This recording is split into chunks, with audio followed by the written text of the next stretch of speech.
Estamos iniciando mais um programa Diálogo sobre a Vida, que é o Eduardo Weaver, meu amigo Marcos Rezende.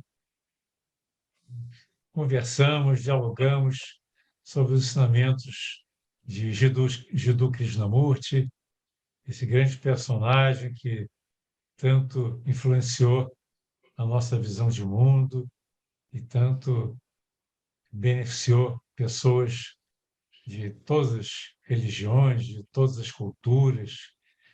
E hoje nós estamos aqui para conversar sobre um tema desafiante, que é o que é Deus? Um tema que certamente exige que todos nós tenhamos humildade e abertura para investigar. Deus é uma palavra que tem uma carga emocional muito grande.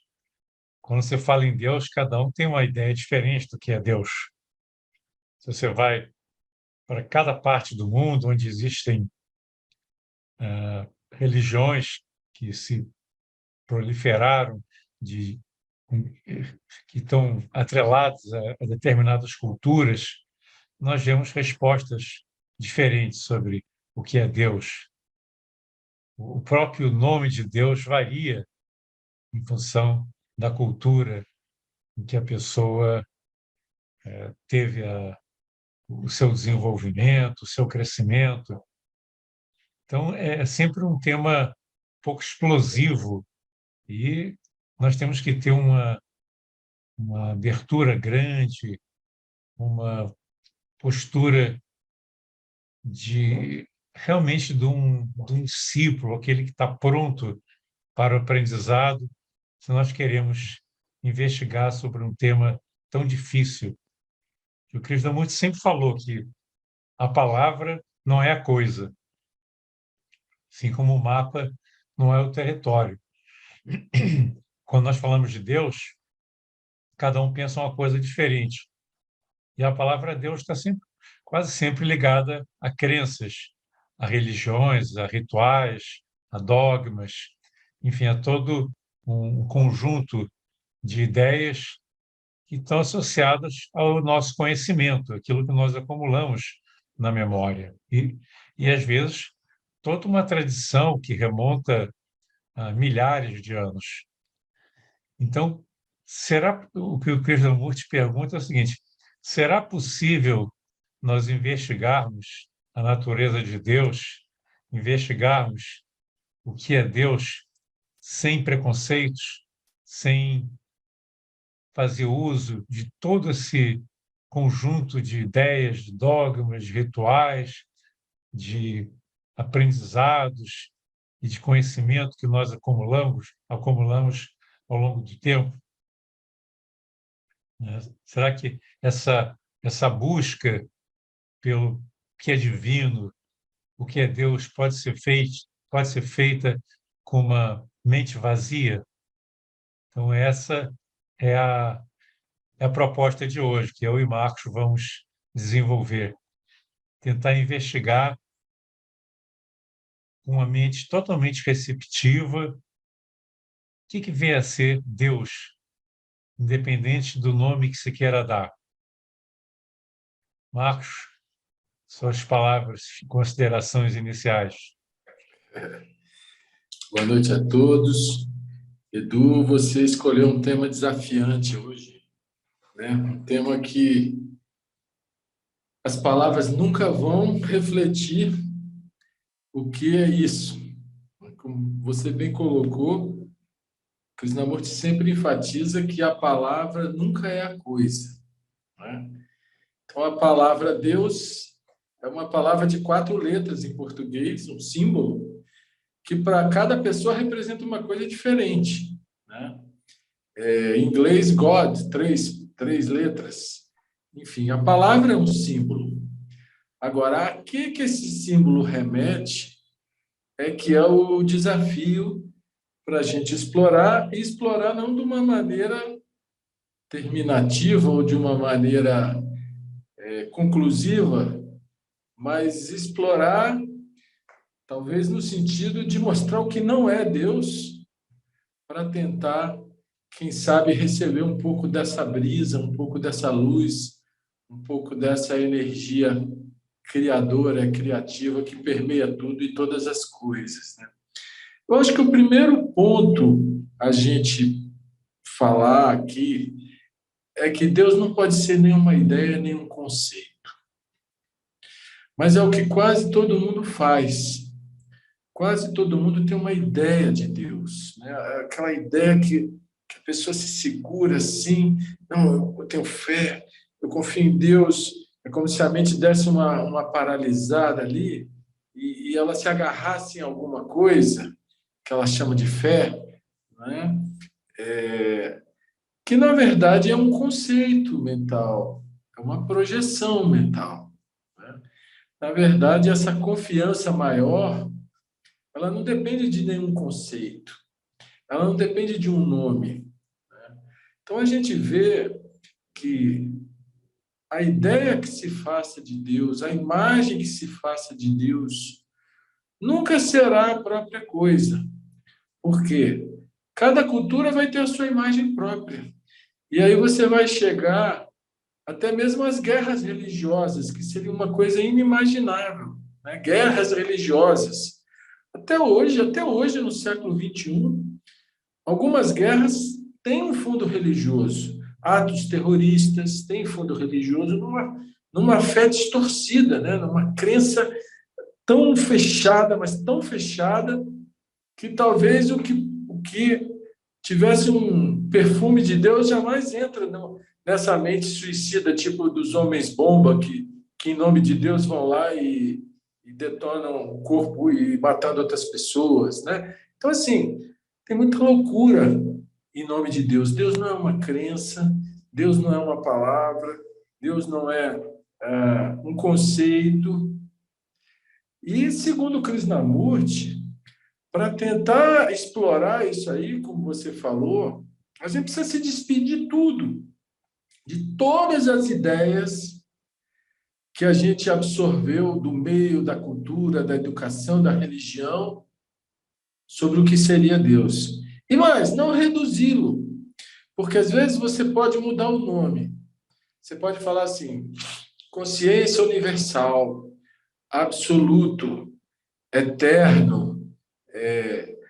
Tem tantos nomes que você poderia, inominável, aquilo que não tem nome, mas você sempre vai estar reduzindo a um nome, uma coisa que, por sua vez, é infinita, é a fonte de tudo, é a fonte de toda energia, a fonte de toda a criação, e que, se nós aprendermos a nos abrir para essa fonte, provavelmente as nossas vidas ficarão vidas bastante criadoras e criativas, né? Mas como a gente se apega a ideias, a conceitos, a saberes, a verdades transformadas em crenças, né? A gente enche tanto a nossa mente, o nosso espaço interno dessas crenças, na verdade, que a gente bloqueia a abertura para essa dimensão mais sutil que o pensamento não consegue moldar, não consegue descrever, não consegue, de alguma maneira, tocar, né? Para a gente entrar nessa dimensão aí que é mais sutil que o pensamento, onde já não há mais o sentido de eu, o sentido de separação, né? Isso requer muita sensibilidade, requer renúncia ao eu, autoesquecimento mesmo, né? Completo autoesquecimento para que essa coisa maior possa invadir a nossa vida e, de alguma forma, fazer um pouco mais bem feito, né, tudo que a gente faz. Né, Edu? O que você acha? Pois é. Será possível nós investigarmos sem estarmos presos a palavras, a crenças, a conceitos, a toda uma tradição na qual nós fomos educados e vivemos grande parte da nossa vida, e inclusive a pressões que vêm até do inconsciente coletivo, né? Essa é uma questão tão fundamental, né, que Krishnamurti ele diz o seguinte: a investigação sobre Deus, no fundo, é a investigação do que é verdade, o que é verdadeiro. Eu acho muito interessante essa associação que ele faz entre Deus e verdade.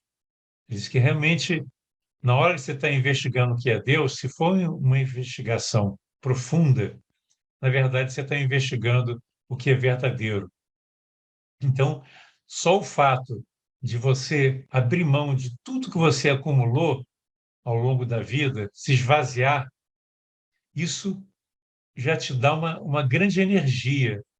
É interessante, né? Quando a mente está quieta, quando ela cessa de ficar classificando, explicando, baseado em conceitos, e entra num estado, vamos dizer assim, meditativo, num estado de silêncio, há uma energia que surge, não se sabe como exatamente, mas a investigação fica muito mais intensa, porque aí você entra em contato com uma outra dimensão do ser que não está associada à repetição de conceitos, não está associado a, ao trabalho do pensamento, que normalmente é baseado na separação, no conflito, na análise, na classificação.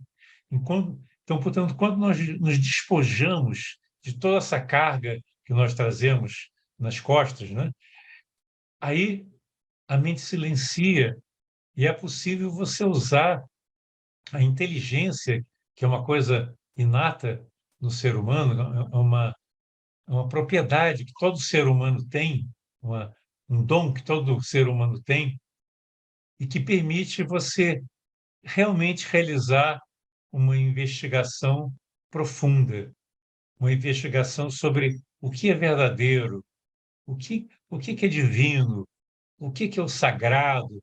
Essas são questões tão fundamentais que elas não podem ser respondidas. Isso que é bonito, né?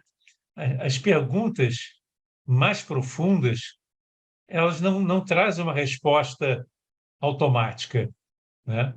Porque eu lembro quando era jovem, estava no colégio, eu tinha aula de religião.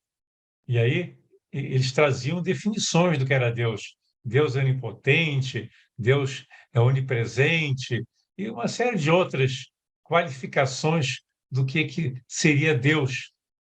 E no próprio ato de classificar, de nomear, você está limitando. E mesmo que você diga Deus é amor, quer dizer que tudo que não é amor, então está fora de Deus. Qualquer atributo que você associe à divindade, a esse Deus no sentido profundo, né, é uma limitação. Por isso que Blavatsky dizia que esse princípio que rege todo o universo está além de qualquer atributo. Não pode ser nomeado, não tem qualidades, ou seja, representa algo que está além do pensamento, além até da nossa capacidade de compreensão. Então, essa investigação exige uma certa humildade de dizer: eu não sei, tudo que eu acumulei é conhecimento, e Deus está além do conhecido. Isso é uma coisa fantástica, né? Deus está além do conhecido. Então, o pensamento não pode conhecê-lo. Se eu quero conhecer o que é Deus, eu tenho que deixar de lado tudo que eu já acumulei anteriormente, todos os conceitos, ideias, qualificações, rituais, dogmas, e aceitar que eu não sei. E quando a mente não sabe, ela se aquieta. E aí, algo que é o inesperado pode acontecer, não é, Marcos? Pois é, Edu. Tem gente que critica o Krishnamurti, dizendo que ele é contra as religiões e que ele nega Deus, né? Ele, na verdade, o que ele nega é toda a exploração religiosa, né? E ele vê muitas vezes a busca por Deus como uma fuga da vida, né? A pessoa quer buscar um negócio meio torpor, assim, meio uma anestesia para os problemas do viver, né? Ele chega a usar algumas frases um pouco que chocam as pessoas, tipo ir para o futebol, ou ir para o bar, ou ir para a igreja, é tudo a mesma coisa. Ele chega a falar desse jeito, né? Porque ele entende que as pessoas, em geral, elas estão fugindo delas mesmas. E, na verdade, ele é acusado de negar Deus. Eu vou ler uma passagem dele, que ele esclarece isso. A pessoa pergunta para ele: que pretende ao dizer que não há Deus? Aí ele responde: eu nunca disse que não há Deus. Tenho dito muito claramente que para descobrir se há ou não há Deus, é necessário abolir, apagar da mente todo e qualquer conceito relativo a Deus. Você precisa apagar da mente todas as informações a respeito de Deus. Aí ele fala: Deus é algo extraordinário, não imaginável por nenhuma espécie de crença. Você tem de descobri-lo. Para descobri-lo, deve estar primeiramente livre. Livre de quê? Dos próprios conceitos. Porque você fica carregando ideias do que seja Deus, e isso te aprisiona, né? Deus não é uma ideia. Deus é uma vastidão que vai do microcosmo ao macrocosmo, permeia tudo, cria tudo, e nós somos criação desse todo, né? Nós somos gotas desse oceano. Então, qualquer coisa que a gente falar de uma coisa tão extraordinária, tão vasta, tão infinita, não vai ser a coisa, né? Vai ser uma limitação dela. Portanto, a gente precisa se livrar dos conceitos para poder, de alguma forma, se abrir a isso que é infinito e que não pode ser limitado a nenhum conceito. Olha o que ele diz. Para mim, há Deus, uma vivente, eterna realidade. Mas essa realidade não pode ser descrita. Cada um precisa realizá-la por si. Quem quer que procure imaginar o que é Deus, a verdade, estará apenas procurando uma fuga, um abrigo da rotina diária do conflito. Então, Edu, quanta gente faz da ideia de Deus um meio de fuga, né? Fuga da vida, fuga dos problemas, fuga. Aí se agarra naquela ideia assim, como se aquilo acalmasse um pouco a pessoa, né? Mas aquilo é só uma ideia, um estado da mente que fica um pouco paralisado ali, travado em alguma coisa, mas, na verdade, essa dimensão que cura, essa dimensão que resolve os problemas, que é a inteligência, que é a harmonia, que é a ordem, que é a sabedoria, né? Ela não vem através de uma mente estacionada numa ideia, uma mente apegada a uma ideia, né? Uma mente que fala, eu tenho fé e fica paralisada, nesse sentido de presa a um conceito, né? Ela precisa ficar paralisada de outra maneira, né? Quando ela se silencia, quando ela serena, quando ela se aquieta, aí essa coisa mais sutil que a gente pode chamar de Deus, essa inteligência que está na natureza toda, começa a falar para nós através do nosso coração, através de atos de bondade, através de atos de simpatia, né? Então, não dá para definir o que é Deus. Talvez dê para dizer o que não é, sem esgotar, né? Mas, de qualquer maneira, só da gente saber que existe uma realidade criadora, que o pensamento não é capaz de controlar, moldar, dominar, e que a gente precisa aprender a se esvaziar do pensamento para se abrir para essa realidade e para permitir que ela torne a nossa vida purificada e criadora, né, a gente já sabe que há uma possibilidade desse despir-se de si mesmo para que algo maior venha a nós. O que você acha, Edu?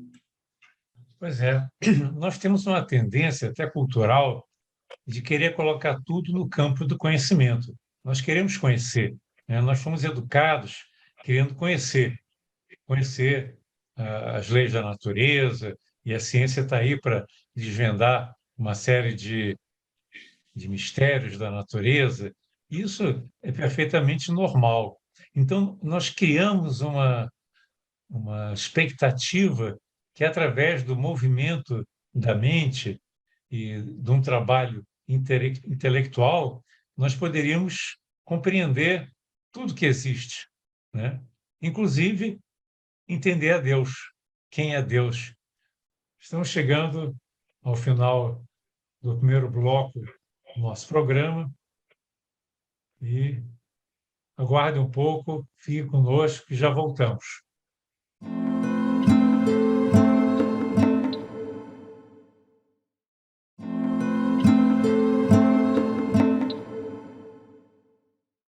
Estamos de volta refletindo sobre o tema desafiante: o que é Deus, à luz dos ensinamentos do grande pensador, do grande homem que foi Jesus Cristo na morte.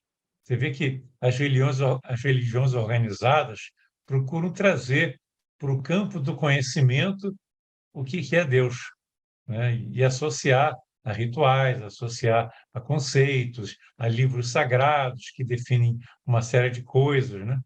Então, Krishnamurti pergunta: será que nós somos capazes de nós nos livrarmos de tudo aquilo que foi acumulado ao longo de anos e anos, até milênios, se nós pensarmos na nossa cultura, inclusive aquilo que está no nosso inconsciente, colocado tudo isso de lado e nos abrirmos para uma investigação sobre a verdade, né? Sobre o que vem a ser Deus, sem querer chegar a lugar nenhum. Porque o próprio desejo de querer chegar a um resultado, de querer chegar a uma resposta, já é um movimento do eu, né? O eu que quer chegar a uma explicação de alguma coisa para uma satisfação, para poder dizer, não, eu consegui descobrir o que é Deus, não é? Aí a pessoa estuda, lê uma série de livros, elabora uma série de teorias, diz, agora eu sei o que é Deus. E no ato de afirmar que ele sabe, ele está declarando a sua ignorância. Que qualquer afirmação é a negação da verdade, quando se trata de algo tão amplo, tão maravilhoso e tão sagrado, que está além de qualquer classificação. Isso que é bonito, né? É uma investigação tão profunda que ela não implica na busca de uma resposta. E o Krishnamurti fala uma coisa muito interessante. Faça essa pergunta, o que é Deus, e segure. Não queira responder. Resista à vontade que você tem de buscar uma resposta para tudo que você está investigando. E o próprio ato de você reter a pergunta sem querer fechar através de uma resposta vai te dar uma imensa energia, vai te colocar num patamar de consciência que vai permitir algo que não seria possível se você fechasse a questão com uma resposta. Porque qualquer resposta é um movimento do pensamento, é um fechamento, né? É uma tentativa de colocar no campo do conhecimento o divino. E o divino nunca pode ser encarcerado, nunca pode ser limitado por palavras, nunca pode ser reduzido a um conjunto de conceitos, de definições. Então, você pergunta o que é Deus? Segura. Resiste à vontade de buscar uma resposta. Leve com você a pergunta. Deixe no fundo da sua mente. E isso, esse trabalho de reter na pergunta e deixar que ela te acompanhe na vida, deixar que essa investigação seja cada vez mais profunda e cada vez menos contaminada pela presença do eu, isso realmente é sabedoria. Essa é uma proposta muito ousada do Krishnamurti, né? Você fazer uma pergunta e segurar, não deixar a mente dar uma resposta. O que você acha, Marcos? Pois é, Edu. Você tinha mencionado que Deus e a verdade são a mesma coisa. E no trecho que eu li, o Krishnamurti confirma isso, né? E o que é a verdade, senão aquele estado da consciência que vê as coisas como elas são, sem distorções, sem o eu, sem esse centro de resíduos acumulados, que julga, que condena, que avalia, que mede, né? É aquele olhar direto. Quando existe esse olhar direto, que vê as coisas como elas são e os significados intrínsecos delas, né? Quem está vendo já não é o eu, já não é esse ser separado, né? Já é essa consciência livre, já é esse estado de não eu, vamos dizer assim, né? Então, ele fala aqui, a gente sabe que as igrejas tentam vender uma ideia de Deus, né? Elas disputam os fiéis como quem disputa um rebanho. É um mercado a ser explorado e a maioria faz muito dinheiro com isso, né? Então, o que a gente vê é que há um conflito permanente em querer convencer o outro do que Deus seja. Você não tem como convencer ninguém dessa verdade que é inominável, dessa percepção direta, dessa fusão da consciência com o todo, que não é mais eu separado, que não é eu identificado com a minha vidinha, com o meu mundinho, com meus interesses, né? Exatamente quando eu sou capaz de sair, de esquecer esse centro de interesses, é que eu posso me abrir ao eterno, né? Ao sagrado, como você falou. E nessa dimensão, sempre há paz e harmonia, não há conflito, né? Olha só o que ele fala. A realidade ou Deus não se alcança por meio de conflito. Pelo contrário, é imprescindível a extinção do eu, do centro de acumulação de conhecimentos, de virtudes de experiência. Só então, sem dúvida, é possível surgir aquele estado de realidade, né? Então, você vê que o eu ele não é capaz de compreender a verdade, porque ele vai estar sempre olhando através da ótica do que ele já sabe, do seu julgamento, do conhecido, como você falou, né? Só percebendo esse mecanismo na nossa própria mente e tentando olhar por cima dele, né, sem nenhum tipo de julgamento, sem nenhum tipo de classificação, rotulação, né, sem nenhum tipo. Ainda que a gente precise usar palavras para nos comunicarmos, mas tentando saber que elas são só meio, elas nunca são a coisa que se vê, ou que se enxerga, ou que realmente está diante de nós, né? Elas tentam descrever algo que não é a própria coisa. Então, só olhando por cima disso tudo, do que a gente pretensamente já sabe, é que essa brisa fresca pode chegar no nosso espaço interno. Esse estado de amor pode vir a nós. Essa coisa benigna, essa coisa que nos lava, que nos purifica, mas o eu sempre volta com as suas garras, né, de controle, de domínio, de busca de segurança, de querer convencer os outros, né? Tudo isso é essa dimensão condicionada que é a negação de Deus. Ela é a negação dessa realidade maior, a negação do infinito, que é esse Criador. Né? Então, a gente precisa... A única forma de se abrir para esse infinito Criador é percebendo esse eu truculento, esse eu que garra, que pega, que quer saber, que sabe, que domina, que anseia, que busca, que quer. Né? Só quando isso tudo é largado, aquela coisa vem a nós. Então, e o Criamos fala que na hora que você consegue estancar a movimentação da mente, o conhecimento chega a um fim. Que o conhecimento sempre é algo baseado no movimento do intelecto, né? Que está associado à memória. Então, ele diz o seguinte: quando a mente cessa na sua movimentação contínua, né? Que é típica do nosso intelecto, né? Que está sempre pulando de galho em galho, quando há aquela quietude daquele que cessou de buscar intelectualmente alguma resposta, aí surge algo que é muito maior. É nesse estado de quietude de quem diz eu não sei, é que é possível você encontrar a verdade, né?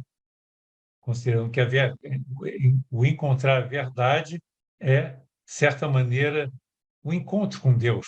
Não o encontro do eu com Deus, né? Mas é você se colocar na sua presença, é você se identificar com algo que é muito maior do que cada um de nós.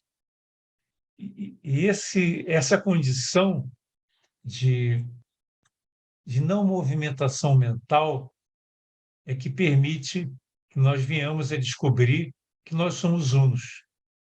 Ou seja, existe uma condição mental de quietude na qual aquela separatividade, aquela postura autocentrada desaparece. Porque não existe mais um observador separado do mundo. Eu aqui e o mundo lá fora. O que existe é a pura observação, é aquela atenção plena, aquele estado de integração, aquela percepção. Eu sou uno com todas as coisas, mas não eu. A minha natureza é a unidade. Você esquece de você mesmo. E aí, então, aquilo que é verdadeiro pode brotar, pode surgir. Aí, então, de certa maneira, você pode tocar o sagrado. Só que você não, dificilmente você vai ficar nesse estado continuamente. Nós, como vivemos nesse mundo, né? Mesmo que a gente consiga, durante alguns momentos, aquietar a mente, de repente nós voltamos, porque as demandas do mundo são muito grandes, nós temos compromissos, temos família, temos trabalho, temos todo tipo de estímulos que nos movimentam, né? E que são necessários na nossa vida, de certa maneira. E isso faz com que a gente volte a uma consciência de vigília que normalmente está baseada numa visão autocentrada. Mas quanto mais nós conseguimos aquietar a mente, mais nós percebemos que mesmo quando nós estamos em atividade, mesmo quando nós estamos dialogando, agindo no mundo, existe como se fosse assim um pano de fundo de silêncio, um pano de fundo em que essa presença do sagrado persiste. E aí, tudo que você faz, tudo que você exala, tudo que você comunica tem essa coloração, esse perfume, eu diria. Eu gosto muito dessa palavra que o Cristo muitas vezes usava, né? O perfume de uma vida plena. E essa vida plena ela pode existir mesmo nos momentos em que você está vivendo a sua vida de relacionamentos, porque viver é se relacionar. Só que você pode se relacionar a partir do eu, a partir de uma visão egóica, vamos dizer assim, separatista, ou você pode se relacionar a partir de uma postura muito mais ampla em que existe uma unidade entre eu e a pessoa com a qual você está se relacionando. É aquela percepção que não existe separação, existe comunhão. E é nesse estado que o verdadeiro diálogo pode acontecer. Então, você vê que interessante, né? O fato de você estar investigando, de você estar buscando o que é Deus, você estar buscando a verdade, vai trazer um frescor, um perfume para a sua vida que vai transformar a maneira como você vive e, por conseguinte, vai transformar o mundo.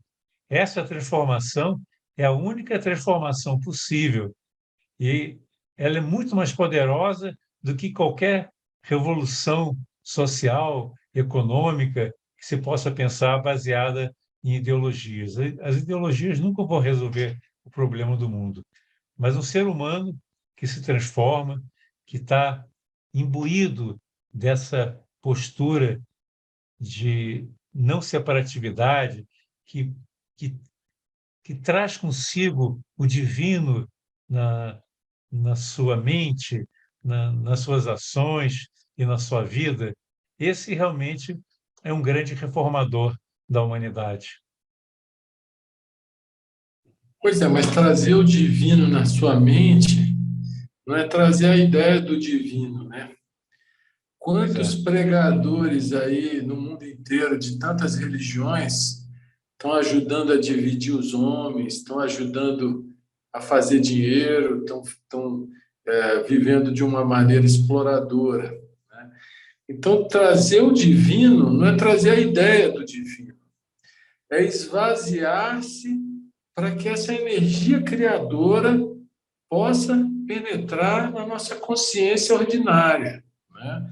Para que nós possamos ser receptáculos do divino, dessa energia benfazeja, né? Essa energia harmonizadora, que ela é ao mesmo tempo forte, ao mesmo tempo resiliente, ao mesmo tempo amorosa, ao mesmo tempo compreensiva, né? Tudo isso está nessa dimensão do não eu, quando você já não está pensando em você, você está só vendo o que é, né? Independente de você, né? Então, assim, realmente, a gente precisa se virar do avesso, porque o nosso pensamento ele está sempre procurando alguma coisa, sempre querendo um preenchimento, sempre querendo chegar em algum lugar, sempre querendo conquistar alguma coisa, atingir um objetivo. Ele está sempre viciado. Quando essa ânsia se vira para Deus, ela é tão perturbadora quanto a mesma ânsia para a conquista material, né? Essa ânsia de vou conquistar Deus, vou chegar lá, não tem. Na verdade, você precisa compreender a si mesmo, para se esvaziar de si mesmo, dessa estrutura mental autocentrada, né? Para permitir que algo que não é você, que é muito simples, que é meigo, que é manso, né? Entre na sua vida. Para isso, você tem que viver um dia de cada vez, né? Tem que aprender a lição de cada dia. E tem que ver quando o eu está ansiando por alguma coisa, está pressionando em alguma direção, né? Olhar para isso, opa, calma aí, vamos baixar essa bola, vamos desmanchar essa estrutura de energia condicionada, né? Enfim, é sair da estrutura, da dimensão do eu para essa dimensão que é inteligência, que é paz, que é amor, né? Isso pode parecer uma teoria, pode parecer uma fantasia, mas não é. Só quem no dia a dia consegue enfrentar todas as situações dessa forma vazia, dessa forma inteira, íntegra, né? Todos os percalços, todos os desafios, todas as oposições, né? Dessa maneira inteira, compreensiva, inabalável. Talvez aí a gente saiba o que é viver na dimensão do eterno, né? Mas para isso, a gente tem que compreender muito, muito, muito bem que a nossa mente logo ela cai no pequeno, logo ela cai no interesse imediato, logo ela cai no que ela quer, logo ela cai no eu. E esse centro de quereres que é o eu, é toda a encrenca que, de alguma maneira, fecha a nossa porta ou janela, ou sei lá o que for, para que a energia criadora venha a nós. Você vê, por exemplo, Marcos, é muito comum nas religiões as pessoas alimentarem a sua imaginação. Elas começam a imaginar a divindade possuindo formas que têm a ver com a sua cultura. E alguns até são muito, têm uma imaginação muito fértil e imaginam que estão vendo Deus, quando eles estão vendo apenas uma imagem que a sua mente criou. Isso é muito interessante, o Krishnamurti alerta muito para isso. Não fique preso a imagens, que qualquer imagem é uma criação da mente. O divino, aquilo que é profundo, aquilo que é iluminado, que está além de qualquer descrição, está além de qualquer imagem também. Então, às vezes, é muito cômodo você achar que teve uma visão transcendente e ficar preso naquela imagem. Ela pode ser muito bonita, mas não é a coisa, é apenas uma imagem. Então, nós temos que ter esse discernimento de apaziguar a mente completamente, não deixar que ela se iluda com falsas imagens e permitir que você transcenda a si próprio, você transcenda as suas limitações, você coloque de lado tudo aquilo que pertence ao domínio do conhecido. E aí, nesse momento, nós podemos tocar algo que realmente é profundo, que é transformador e que é sagrado. Estamos chegando ao final do nosso programa. Vocês podem nos acompanhar em outros programas e também no canal do YouTube da União Planetária, da TV Supre, no canal da Sociedade Teosófica no Brasil, também no YouTube. E até o próximo programa.